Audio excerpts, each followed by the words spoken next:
अस्सलाम वालेकुम क्लास, उम्मीद करता हूँ सब खैरियत से होंगे। इस दुआ के साथ आज हम एक्सरसाइज 1.6 का दूसरा मेथड शुरू करने जा रहे हैं। अल्लाह ताला आपको दिन दुगनी रात चुगनी तरक्की अता फरमाए और आपको हर लिहाज से कामयाबी अता करें। तो पहले हमने एक्सरसाइज 1.6 जो हमारी फर्स्ट वीडियो थी उसके अंदर हमने एक्सरसाइज 1.6 का ग्रामर रूल डिस्कस किया। अब हम वही क्वेश्चंस को इन्वर्जन मेथड के साथ सॉल्व करने जा रहे हैं। तो ये बात पहले भी आपको मैं पहली वीडियो में बता चुका हूँ, फिर से रिपीट कर रहा हूँ कि इस एक्सरसाइज से 4 मार्क्स का क्वेश्चन ज़रूर आएगा, 4 मार्क्स का क्वेश्चन ज़रूर आएगा पेपर में। तो इसको बड़े ध्यान से सुनिएगा, बड़े ध्यान से देखिएगा, बहुत अच्छे से इसकी प्रैक्टिस कीजिएगा। तो आपको पेपर के लिहाज से बहुत ये इंपॉर्टेंट एक्सरसाइज होगी। जी स्टार्ट करते हैं हम।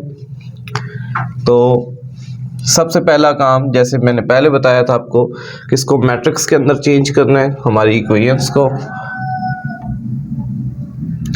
2 3 x के साथ 2 पड़ा हुआ है तो 2 लिख देंगे, नीचे भी x के साथ 3 है तो 3 लिख देंगे। y के साथ -2 में, ये बात मैंने आपको पहले भी बताई है कि अगर माइनस है तो माइनस वाला कोफिशिएंट आप लिखेंगे। इसी तरह y के साथ 2 आ गया, x और y इज इक्वल टू 4 और 6। जी तो क्लास यही काम हमने पहले अपने ग्रामर रूल के अंदर भी परफॉर्म किया था। अब इसके अंदर थोड़ा सा ये चेंज यहाँ पर आता है, हम इसको नाम दे देते हैं a, उसके अंदर भी हमने इसको नाम दिया था, ये x आ जाता है और इसको हम नाम दे देते हैं b का, ax b।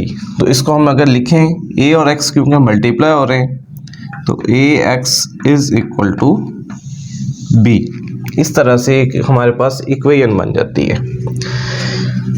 x is equal to a हमारा दूसरी तरफ जाके इनवर्स बन जाएगा। जी तो क्लास यहाँ तक उम्मीद करता हूँ को समझ आई होगी।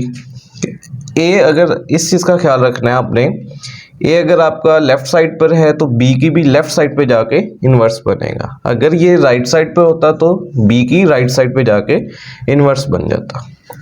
तो इसके अंदर हमारे पास, क्योंकि x हमारा टारगेट है फाइंड करना, पहले जो ग्रामर रूल में हमने किया तब भी हम x ही फाइंड कर रहे थे, x और y की वैल्यूज़। उसके अंदर अब हमारे पास a इन्वर्स हमने फाइंड करना है और b। a इनवर्स हम ऑलरेडी एक्सरसाइज 1.5 में बहुत अच्छे से प्रैक्टिस कर चुके हुए हैं। एक दफ़ा फिर से हम इसको करते हैं। इधर a इनवर्स का फार्मूला लिखते हैं, a inverse is equal to adjoint of a over a का डिटर्मिनेंट। जी ये एडजॉइंट ऑफ a हम ऑलरेडी ये भी डिस्कस कर चुके हैं, a डिटर्मिनेंट हम बहुत सी प्रैक्टिस कर चुके हैं इसकी। जी सॉल्व करते हैं इसको एक दफ़ा फिर से, हम इसको रिवाइज कर लेते हैं कि डिटर्मिनेंट हमारे पास क्या चीज़ है। अगर 2 3 5 4 ये हमारे पास कुछ एंट्रीज़ हैं और डिटर्मिनेंट की फॉर्म में हम इसको कैलकुलेट किस तरह से करते थे। फर्स्ट ये जो हमारा मेन डायगोनल होता है इसको मल्टीप्लाई करते थे, 4 2s are 8, सेंटर में माइनस का साइन होता था, 5 3s are 15, तो प्लस माइनस माइनस तो -7 इसका आंसर आता था। तो जो ये काम हमने किया है ऑलरेडी, हम इसकी बड़ी प्रैक्टिस अच्छी सी की हुई है हमने, तो वही काम अब हम यहाँ भी करने जा रहे हैं। तो ए हमारे पास ये वाला मैट्रिक्स है, हम इसका डिटर्मिनेंट फाइंड करने जा रहे हैं। 2 3 -2 2। तो सेम उसी तरह से जैसे हमने ऊपर एग्जांपल में किया, इसकी मेन डायगोनल की एंट्रीज को मल्टीप्लाई करेंगे। 2 2s are 4, सेंटर में माइनस का साइन, 3 2s are 6, लेकिन प्लस माइनस इसमें माइनस की एंट्री आ रही है तो ब्रैकेट में आप -6 लिख देंगे। तो माइनस माइनस प्लस होके आपका बन जाएगा 4 + 6, that will be equal to 10। ये हो गया आपका ए का डिटर्मिनेंट 10। जी तो क्लास हम फाइंड करने जा रहे हैं। ए डिटर्मिनेंट हमने फाइंड कर लिया हुआ है। अब इसके ए इनवर्स के अंदर अगर फार्मूले के अंदर देखें तो दो ही चीज़ें हमें कैलकुलेट करना थी, एक एडजॉइंट ऑफ ए और एक ए डिटर्मिनेंट। तो ए डिटर्मिनेंट हम पहले से फाइंड कर चुके हैं। ए डिटर्मिनेंट हम पहले इसलिए फाइंड करते हैं, अगर हमारा ए डिटर्मिनेंट का आंसर 0 आ जाए तो हम इसका सोल्यूशन मज़ीद फाइंड ही नहीं करते, क्योंकि इसका सोल्यूशन एग्जिस्ट ही नहीं करेगा। ये बात पहले भी आपको बता चुका हूँ कि ए डिटर्मिनेंट अगर 0 आ जाए तो हमारा ये जो सिस्टम है, ये इक्वेशंस हैं, इनका सॉल्यूशन एग्जिस्ट नहीं करेगा, यानी एक्स और वाई की वैल्यूज़ हम फाइंड नहीं कर सकते। तो एडजॉइंट फाइंड करेंगे।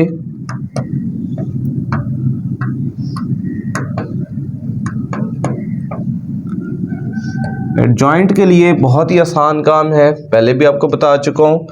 ये जो दो एंट्रीज होती है हमारे पास मेन डायगोनल की, इनको हम रिप्लेस करते हैं, इनकी जगह चेंज कर देते हैं। तो ये दोनों 2 हैं, और ये जो एंट्रीज होती हैं इनके हम साइन चेंज कर देते हैं, इनके हम साइन चेंज कर देते हैं। अगर -2 है तो ये +2 में चेंज हो जाएगा, और ये +3 है तो ये -3 में।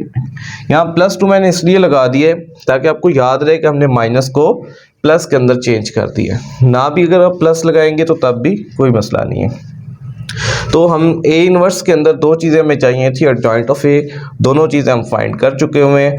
अब जस्ट जाके हम फार्मूले में ये वैल्यूज पुट करेंगे तीसरे स्टेप के अंदर। तो इसके अंदर A inverse is equal to adjoint का आंसर देख लें, 2 -3 2 and 2 ओवर ए का डिटर्मिनेंट, इसका आंसर हमारे पास आया 10, तो ये 10 आ गया। तो जी क्लास हमारे पास ए इनवर्स फाइंड हो चुका हुआ है। ए इनवर्स के साथ अब हमारे पास मौजूद है बी मल्टीप्लाई हो रहा है। अगर इसको देखें तो ये बी मल्टीप्लाई हो रहा है। तो मल्टीप्लिकेशन हम एक्सरसाइज 1.4 कंप्लीट मल्टीप्लिकेशन की थी, उसके अंदर हम अच्छी प्रैक्टिस कर चुके हुए हैं। तो उसी चीज़ को यूज़ करते हुए हम यहाँ परफॉर्म करने लगे हैं। पहले ए इनवर्स को हम इस तरह लिख लेते हैं, 1/10 2 -3 2 and 2। जी तो x हमारा टारगेट है, x फाइंड हो रहा है ए इनवर्स को b से मल्टीप्लाई करने से। तो a इनवर्स है हमारे पास 1/10 2 -3 2 2, और साथ में इसके b मल्टीप्लाई हो रहा है। b हमारे पास क्या चीज़ है, ये 4 और 6।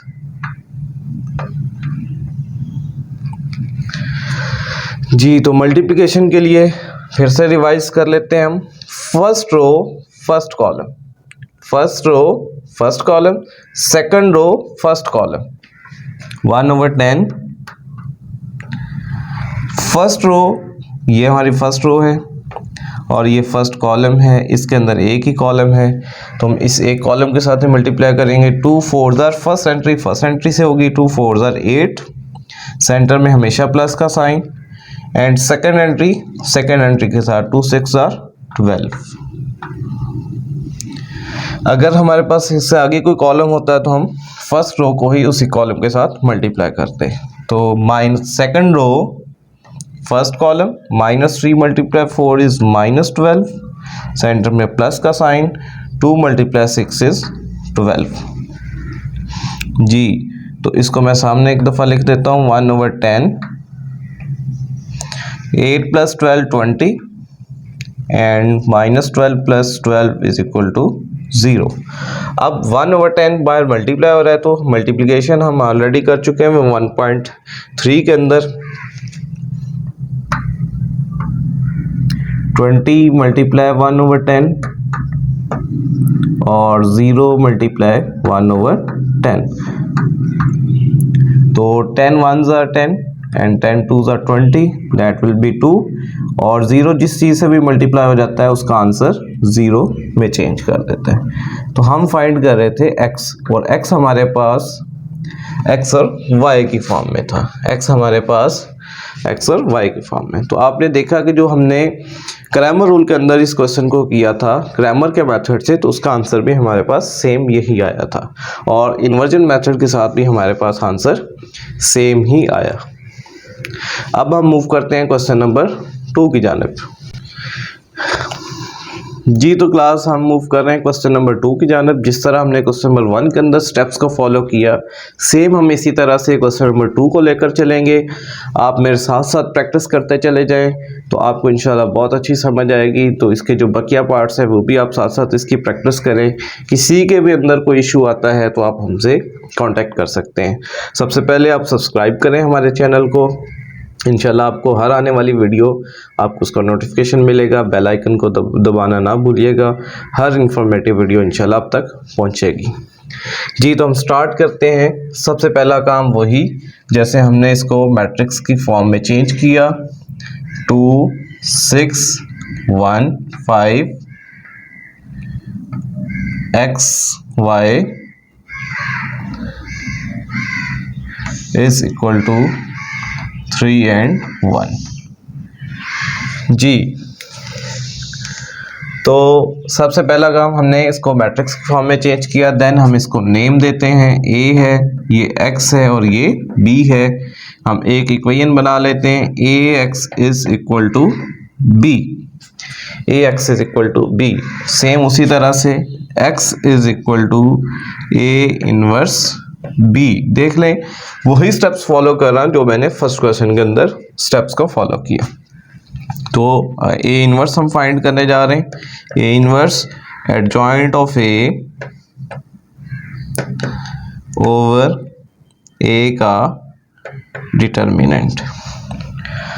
तो adjoint of a over a का डिटर्मिनेंट, तो a का डिटर्मिनेंट हम पहले फाइंड करते हैं, क्योंकि अगर उसका आंसर 0 आ जाए तो हमारा इधर ही हमारे पास 4 मार्क्स हमें मिल जाएंगे।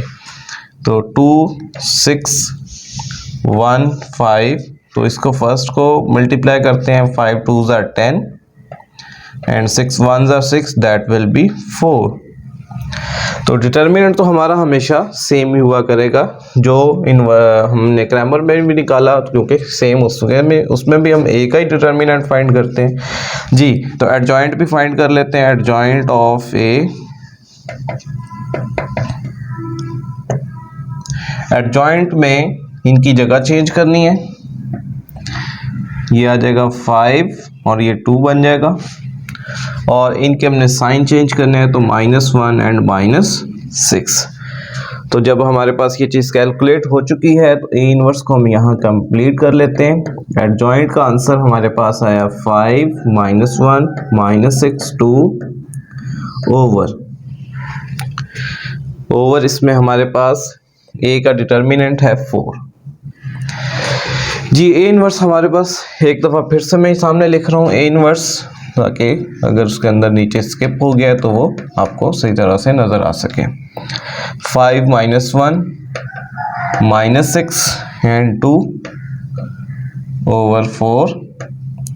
जी तो हम इसके अंदर लाके पुट करने लगे हैं इस इक्वेशन के अंदर, जिसके अंदर हमें x को फाइंड करना है। a inverse x is equal to a inverse b। तो a इनवर्स 1/4 5 -6 -1 2 एंड b हमारे पास है 3 और 1। जी तो काम हमारा फिर से वही है, फर्स्ट रो फर्स्ट कॉलम वाला, 5 3s are 15 -1 एंड -18 + 2 1/4 14 ओवर -16। तो 4 से मल्टीप्लाई कर देते हैं, तो 14 मल्टीप्लाई 1/4 -16 मल्टीप्लाई 1/4, डिवाइड 4 से करें या मल्टीप्लाई 1/4 से करें एक ही बात है। तो 2 2s are 2 7s are, that will be 7/2 and -4 4 4s are 16। तो साथ में अगर हमने इधर x लिखा हुआ है तो x हमारे पास x और y की फॉर्म का मैट्रिक्स है, तो ये एंड में आप भी ये लिख सकते हैं एंड तक। जी तो क्लास कितनी आसानी से हमने और कितना स्पीड से फर्स्ट वाले क्वेश्चन की तरह हमने सेकंड क्वेश्चन को भी परफॉर्म कर लिया। अब हम इसके 2 क्वेश्चंस और करते हैं, बाकी जो 4 पार्ट्स होंगे वो आपकी प्रैक्टिस के तौर पे होंगे। जी तो हम मूव करते हैं क्वेश्चन नंबर 3 की जानिब। जी तो क्लास हम मूव करते हैं question number 1 inversion method 8 parts की जानिब। इसको भी सेम हम उसी मेथड से सॉल्व करने जा रहे हैं। तो जी हम स्टार्ट करते हैं। सबसे पहला काम हमारा सेम उसी तरह से हम इसको मैट्रिक्स की फॉर्म में चेंज करेंगे। -4 2 x y 4 और 8। जी तो ये a है, ये x है, ये b है। तो ax is equal to b और x is equal to a inverse b। जी तो a इनवर्स हमारे पास सेम उसी तरह से adjoint of a over a का डिटर्मिनेंट। तो a का डिटर्मिनेंट हम सबसे पहले फाइंड किया करते हैं। a का डिटर्मिनेंट में 3 1 -4 एंड 2 तो मल्टीप्लाई करेंगे। 2 3s are 6 and +4 that will be equal to 10। इसी तरह हम एडजॉइंट फाइंड कर लेते हैं। एडजॉइंट ऑफ ए, उसके अंदर आपको पहले से पता है कि जो डायगोनल एंट्रीज वो चेंज होती हैं। 2 और 3 की जगह चेंज कर देंगे और इनके साइन चेंज कर देंगे तो ये एडजॉइंट भी हमें मिल जाता है। तो ए इनवर्स का फॉर्मूला लिखेंगे। एडजॉइंट 2 -1 4 3 ओवर नीचे 10। तो इसको हम इस तरह से लिख सकते हैं 1/10 2 -1 4 और 3। जी तो क्लास हम ए इनवर्स फाइंड कर चुके हैं। ए इनवर्स को हम इस इक्वेशन के अंदर लाके पुट करेंगे तो हमें x मिलने वाला है। तो x is equal to A inverse में 1/10 2 4 -1 3 और इसके साथ ही b आपका 4 और 8। जी तो 1/10 2 4s are 8 and 4 8s are 32 -4 plus 24 that will be equal to 1/10 40 over 20। जी तो मल्टीप्लाई कर दें या 10 से डिवाइड कर दें, एक ही बात है।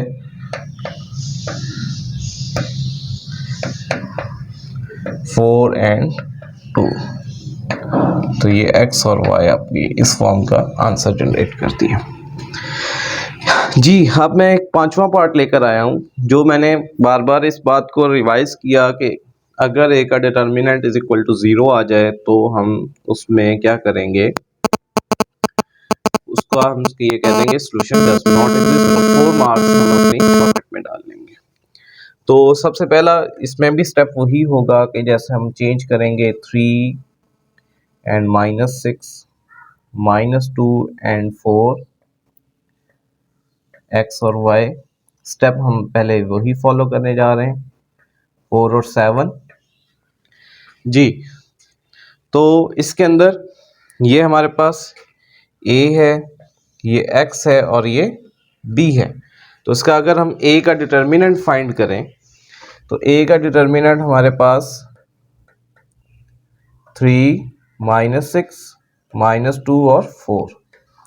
अगर इसका डिटर्मिनेंट देखें 4 3s are 12 और 6 2s are 12, माइनस माइनस पहले से प्लस हो गया और सेंटर वाला माइनस सेम उसी तरह से रहा। This implies that will be equal to 0। तो जब हमारे पास डिटर्मिनेंट 0 आ जाएगा तो हम इसको आगे सॉल्व नहीं करेंगे, तो हम इसमें लिख देंगे सॉल्यूशन नॉट पॉसिबल और ये क्वेश्चन हमारा इधर ही कंप्लीट हो जाता है।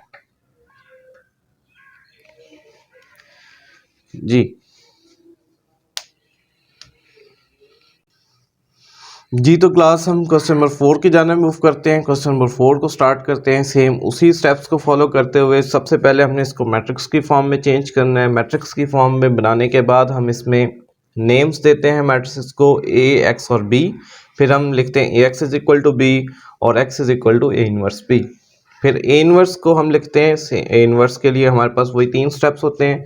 सबसे पहले हम एडजॉइंट फाइंड कर लेते हैं, डिटर्मिनेंट कैलकुलेट करते हैं, देन हम अपने फॉर्मूले में उसको पुट कर देते हैं वैल्यूज़ को। लास्ट में हम इसको ए इनवर्स को बी के साथ मल्टीप्लाई करेंगे। तो जी स्टार्ट करते हैं।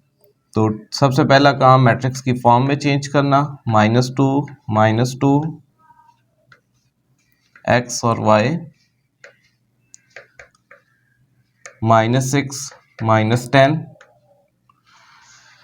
जी तो दूसरा स्टेप हमारे पास, इसको हम नाम देते हैं हमारे जो मैट्रिक्स होते हैं, ax is equal to b,